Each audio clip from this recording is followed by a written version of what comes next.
Saat mengecekkan jalan, Wali Kota Bandar Lampung Eva Duyana berharap truk-truk yang memiliki tonase besar jangan melintas di jalan tersebut dan perusahaan menjaga keawetan jalan dan melakukan kewajibannya.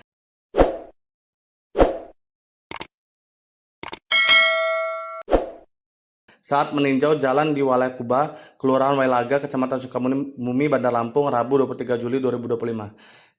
Pihaknya juga memohon kerjasamanya kepada perusahaan untuk berkontribusi. Ia menyebut lebih dari 1 kilometer jalan yang diperbaiki.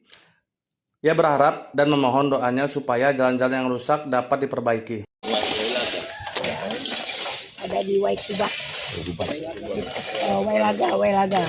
Ini kurang lebih nanti 1 kilo lebih. Sampai di sana udah selesai, makanya kita tutup. Ini nanti setelah dikerjakan seperti ini langsung kita selesaikan lagi.